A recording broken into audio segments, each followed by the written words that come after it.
Shalom kekasih Kristus, salam waktunya mengalami terobosan. Hari-hari yang kita jalani berubah begitu cepat. Maka dari itu, mari kita gunakan sebaik mungkin untuk mendengarkan renungan melekat dalam Tuhan, agar semakin mengerti apa yang Tuhan rencanakan bagi kita. Mari kita berdoa. Tuhan Yesus, terima kasih buat kesempatan yang indah pada saat ini. Biarlah Engkau terus hiasi hati pikiran kami dengan kebenaran firman-Mu. Urapi hamba-Mu yang akan menyampaikan. Biarlah itu merupakan isi hati-Mu untuk kami semua, agar firman yang disampaikan menjadi satu sikap untuk kami melangkah, agar kami tetap teguh di dalam Engkau, dan kami menghasilkan buah-buah seperti apa yang Kau inginkan, dan nama Tuhan dipermuliakan. Terima kasih Tuhan Yesus. Ini doa kami, dalam nama Tuhan Yesus kami berdoa. Amin. Melekat dalam Tuhan bertema semua hal berubah. Firman Tuhan terdapat dalam kitab Ibrani 12 ayat 26. Demikian firman Tuhan. Waktu itu suaranya menggoncangkan bumi, tetapi sekarang ia memberikan janji. Satu kali lagi aku akan menggoncangkan, bukan hanya bumi saja, melainkan langit juga. Terkadang Tuhan ingin melakukan sesuatu yang baru dalam hidup kita, namun kita masih terjebak dalam hidup yang lama. Sesuatu yang baru terkadang dapat menggoncangkan bagi mereka yang bertahan pada perkara-perkara yang lama. Bagi mereka yang mengerti hidup dalam Tuhan, tentunya mereka akan mengerti rencana Tuhan dan menyukai perubahan. Karena bagi mereka, hal yang baru adalah sesuatu yang dapat membawa hidup lebih baik dan menyenangkan. Bagi mereka yang tidak menyukai perubahan, hal yang baru adalah sesuatu yang dapat membingungkan, menyusahkan, dan dapat membuat stres. Untuk terjadinya perubahan terkadang perlu adanya kegoncangan terlebih dahulu. Kegoncangan di sini dapat diartikan sesuatu yang tidak menyenangkan, bahkan mungkin penderitaan bagi yang mengalaminya. Karena melalui kegoncangan ini akan munculnya tunas baru yang menandakan terjadinya kehidupan baru. Tuhan Yesus menyampaikan firman-Nya dalam Yohanes 12 ayat 24. Aku berkata kepadamu, sesungguhnya jika biji gandum tidak jatuh ke dalam tanah dan mati, ia tetap satu biji saja. Tetapi jika ia mati, ia akan menghasilkan banyak buah. Kekasih Kristus, maksud Tuhan dari ayat ini adalah terjadinya perubahan terlebih dahulu, di mana kulit biji gandum pecah dan bagian dalamnya berproses lagi sehingga mengeluarkan akar dan tunas muda sampai menghasilkan buah. Allah lebih mengutamakan dan menghargai perubahan hidup seseorang daripada prestasi hidup. Banyak orang hidup dengan prestasi gemilang, harta melimpah, jabatan tinggi, tetapi jika tidak disertai dengan perubahan hidup yang sesuai dengan kehendak Allah, maka semua menjadi sia-sia. Hal ini sama dengan benih yang gagal. Saudara boleh memiliki rumah yang mewah, mobil mewah, harta berlimpah, dan berbagai prestasi lainnya, tetapi jika tidak disertai perubahan karakter sebagaimana karakter Kristus, semuanya adalah kesia-siaan. Kekasih Kristus, perubahan itu terjadi dalam area total kehidupan kita. Gaya hidup berubah, cara hidup berubah, dan dandanan manusia pun ikut berubah.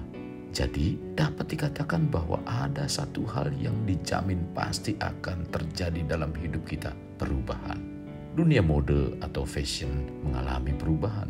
Teknologi terus semakin berubah, musim dan cuaca juga berubah. Sikap manusia percaya pada Tuhan pun berubah. Perubahan selalu terjadi hingga saat ini dan bahkan nanti.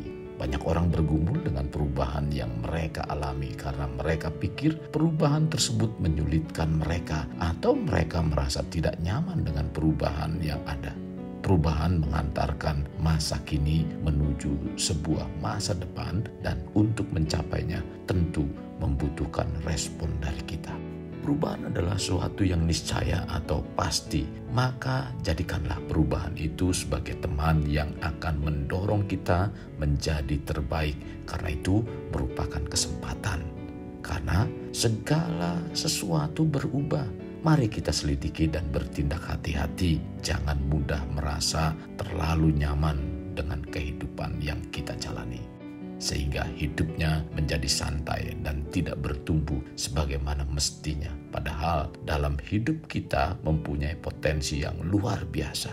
Jadi untuk mengalami perubahan, maka yang pertama-tama adalah pikiran kita harus dapat mengalami perubahan terlebih dahulu. Dengan kata lain, pikiran kita harus diisi dengan pikiran Kristus. Tak peduli apapun dan bagaimanapun kelamnya masa lalu kita saat mengambil keputusan untuk mengikuti Kristus, Allah tidak melihat kehidupan masa lalu, tetapi yang Allah inginkan adalah adanya perubahan hidup yang dimulai dari pikiran kita. Karena itu, perubahan juga harus dimulai dari pikiran. Dosa selalu dimulai dari pikiran. Karena itu, tidak ada dosa yang tidak disengaja, sebab dosa dalam pikiran berbuahkan tindakan berdosa. Isilah pikiran kita dengan firman Tuhan, sehingga dengan demikian hidup kita dapat diubahkan serupa dengan Kristus dan menghasilkan buah roh, yaitu kasih, sukacita, damai sejahtera, kesabaran, kemurahan, kebaikan, kesetiaan, kelemah lembutan, dan penguasaan diri. Sebab Allah menghargai hidup yang berubah ketimbang segudang prestasi yang tanpa disertai perubahan hidup.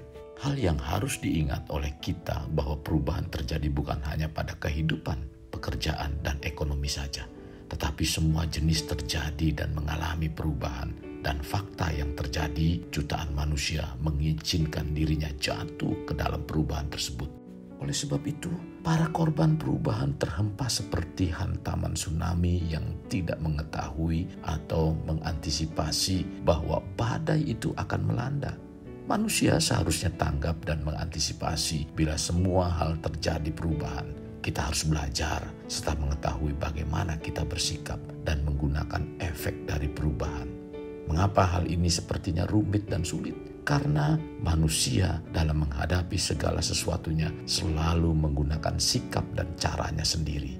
Bila demikian, kita tidak akan tahu siapa kita sesungguhnya. Akan jadi siapa kita jika tidak memahami sifat perubahan dan mengerti konsekuensi apa ketika perubahan membentuk kita. Satu-satunya cara bagi kita untuk bergerak menuju tempat yang kita inginkan dalam hidup, kita harus memahami sifat perubahan dan prinsip-prinsipnya. Jika tidak, kita akan dibelokkan atau dikalahkan oleh perubahan dan kemungkinan tidak menciptakan kemajuan sebagaimana dibutuhkan untuk memperbaiki hidup kita. Ingat, segala sesuatu berubah. Sekarang, mari kita menyelidiki bagaimana membuat perubahan bekerja untuk kita. Kekasih Kristus, mari kita alami terobosan hidup. Untuk mengalaminya, mulailah dengan mengenal prinsip-prinsip kerajaan Allah serta menjadi warga kerajaan. Kita berdoa, Tuhan Yesus, terima kasih buat kebenaran firman-Mu. Biarlah apa yang Tuhan sampaikan lewat renungan ini, kami mampu mengatasi kehidupan kami. Dan kami bukan hanya sekedar mampu, tapi kami mempersiapkan kehidupan kami. Karena memang benar, seluruh kehidupan di dunia ini tidak ada yang tidak berubah.